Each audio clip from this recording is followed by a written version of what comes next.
जय माता दी। बड़ों को मेरा चरण स्पर्श और छोटों को मेरा प्यार। मैं एस्ट्रोलॉजर प्रियंका भारद्वाज स्वागत करती हूँ आप सभी का अपने इस यूट्यूब चैनल पर और आशा करती हूँ कि आप सभी लोग स्वस्थ होंगे और मस्त होंगे।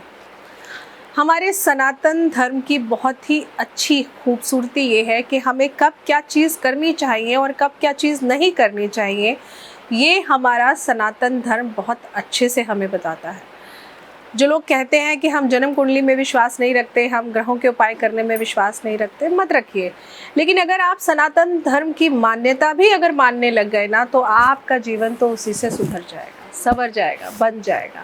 क्योंकि हमारे सनातन धर्म की खूबसूरती यही है कि सनातन धर्म हमें हमारे ईश्वर से जोड़ता है। सनातन धर्म हमें हमारे कर्म से जोड़ता है और हमारा हर कर्म किसी न किसी रूप में किसी की मदद करने के लिए हमेशा आगे खड़ा रहता है। हमारे सनातन धर्म में सूर्य को प्रत्यक्ष देवता की संख्या प्रदान की गई है। इसीलिए सूर्योदय से लेकर के सूर्यास्त तक को लेकर पौराणिक ग्रंथों में कई नियम पढ़ने को मिलते हैं। कई काम ऐसे हैं जिन्हें हम कहते हैं कि सूर्यास्त के समय करना बिल्कुल भी अच्छा नहीं माना जाता है। अगर आप इन बातों का ध्यान नहीं रखते, इन बातों को नज़रअंदाज करते हैं, तो ऐसी मान्यता है कि इन बातों को नज़रअंदाज करने की वजह से आपको कई तरह की समस्याओं का सामना करना पड़ सकता है। अक्सर आपने अपने जीवन में देखा होगा कि आप इतना कुछ करते हैं फिर भी आपको सफलता नहीं मिलती।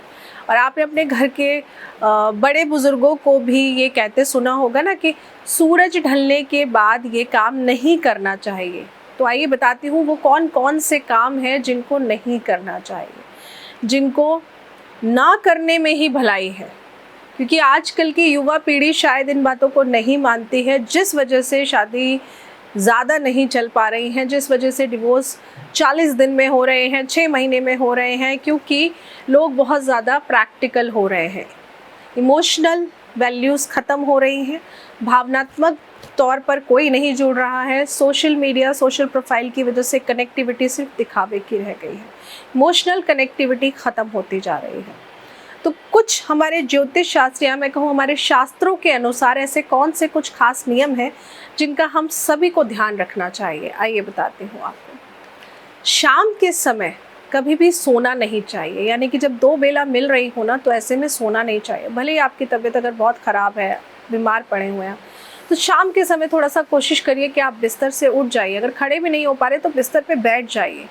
लेकिन जब दो बेला यानी कि दिन और शाम ये जब मिल रहे होते हैं, तो दिन छुपने के वक्त जब सूर्य ढल रहा होता है, तो कम से कम 1.5 घंटे का जो समय होता है, सोना नहीं चाहिए इस समय में। ये बहुत ज़रूरी है क्योंकि ये जो काल होता है ना, ये प्रभु भक्ति का समय होता है। इसलिए कहते हैं कि सोना बहुत ही ख़राब माना जाता है। प्रचलित मान्यताओं के अनुसार जिस घर में शाम के समय लोग सोते हैं, वहाँ देवी लक्ष्मी कभी भी वास नहीं करती है। आज नहीं तो कल आप कितना भी पैसा कमा लीजिए, लेकिन आपके घर में अगर इस नियम का पालन नहीं होता है, आपके घर में अलक्ष्मी का वास जल्द ही हो जाएगा। प्रचलित मान्यताओं के अनुसार शाम के समय झाड़ू भी नहीं लगानी चाहिए। इसका कुछ प्रैक्टिकल रीज़न लोगों ने ये भी बोला कि भाई झाड़ू लगाते हैं तो पहले के टाइम में लाइट नहीं होती थी, तो अंधेरे में कोई कीमती चीज़ ना चली जाए, इसलिए झाड़ू नहीं लगानी चाहिए। लेकिन ऐसा नहीं है। जब दिवाली का हम पूजन करते हैं तो शाम को ही हम दीपक से अपना घर जगमगाते हैं, है ना।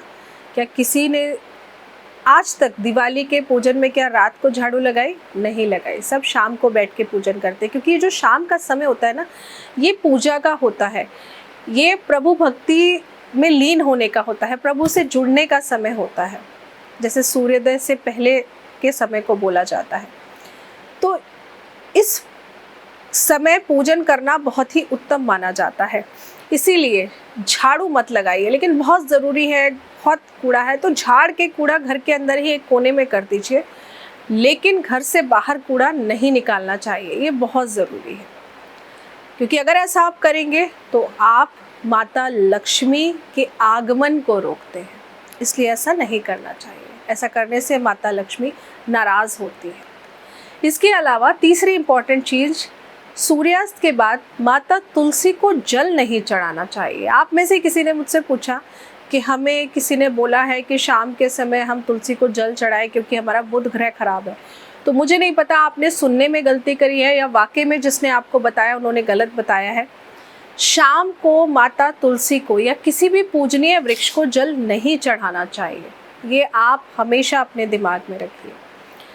धार्मिक मान्यताओं के अनुसार शाम के समय ना तो माँ तुलसी को जल चढ़ाना चाहिए, ना ही तुलसी की पत्तियों को तोड़ना चाहिए। ऐसा करने से भी माता लक्ष्मी हमेशा के लिए आपके घर को त्याग देती है। तो इन बातों का भी आपको ध्यान रखना चाहिए। दान का एक बहुत ही धार्मिक महत्व हमारी संस्कृति में माना गया है ना। मान्यताओं के अनुसार शाम के समय कभी भी आपको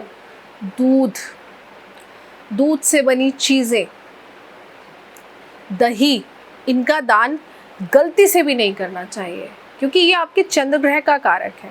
और अगर आप ऐसा करते हैं तो आपके मन मस्तिष्क यानी कि चंद्रमा खराब होगा, आपकी माता के साथ आपके रिश्ते बिगड़ेंगे, आपका मन परेशान रहेगा, आप मन से सोच नहीं पाएंगे, आप हमेशा कन्फ्यूजन में रहेंगे, आपको डिप्रेशन, एंग्जाइटी जैसी प्रॉब्लम होगी और साथ ही में चंद्रमा यानी कि बरकत आपके घर की वो ख़त्म होने लगती है। तो ऐसा करने से भी माता लक्ष्मी क्योंकि रुष्ट होती है, नाराज़ होती है, तो ऐसा भी नहीं करना चाहिए। इसके अलावा शाम के समय पैसों का लेन देन भी नहीं करना चाहिए। अगर आप किसी से उधार मांग रहे हैं या आपसे कोई उधार मांगने आया है तो शाम के समय तो आपको गलती से भी पैसे उधार नहीं देना चाहिए।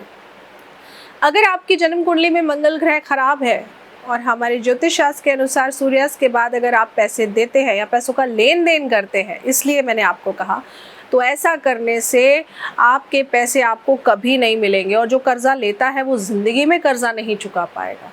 इसलिए शाम के समय दिन छुपने के बाद कभी भी पैसों का लेन देन, जो दे रहा है उसके लिए भी अच्छा नहीं है, जो ले रहा है उसके लिए भी अच्छा नहीं है। तो दोनों ही सूरत में पैसों का लेन देन शाम के समय नहीं करना चाहिए, नहीं तो मुसीबत दोनों ही पक्षों को झेलनी पड़ती है। तो ये छोटी सी जानकारी मैं आप सभी के लिए लेकर आई थी कि ऐसी कौन कौन सी चीज़ें हैं जो मान्यताओं के अनुसार हमारे बड़े बुजुर्गों ने भी हमें एक समय में बोला था ये नहीं करना चाहिए, लेकिन कुछ परंपराएं हम भूलते जा रहे हैं, हम छोड़ते जा रहे हैं। लेकिन मैं आपके सामने पेश हुई हूँ वही छोटी छोटी चीज़ें लेकर, ताकि इन बातों को हम ना भूलें, क्योंकि यही हमारे सनातन धर्म की खूबसूरती है। हमारी संस्कृति ही हमारा सब कुछ है और अगर हमारी संस्कृति ख़त्म हो गई तो हम सब खत्म हो जाएंगे। तो अपनी संस्कृति को जीवित रखने के लिए हमें हमारे बड़े बुजुर्ग जो जिस पद चिन्हों पे चलने के लिए कहते थे, हमें लगता है, मुझे लगता है कि हमें आज भी जितना हम कर सकते हैं कम से कम हम उतना तो करें, क्योंकि थोड़ा थोड़ा कंट्रीब्यूशन सब करेंगे ना, तो उस थोड़े थोड़े से कहते हैं ना, एक एक बूंद से सागर भर जाता है। तो उस छोटे छोटे कंट्रीब्यूशन से बहुत कुछ हम पा सकते हैं और हम आने वाली पीढ़ी को भी बहुत कुछ सिखा सकते हैं। तो ये छोटी सी जानकारी मैं आप सभी के लिए लेकर आई थी। बताइएगा ज़रूर आपको कैसी लगी जानकारी और वीडियो को लाइक और शेयर करना बिल्कुल मत भूलिएगा। स्वस्थ रहिए, मस्त रहिए और खुश रहिए। जय माता दी।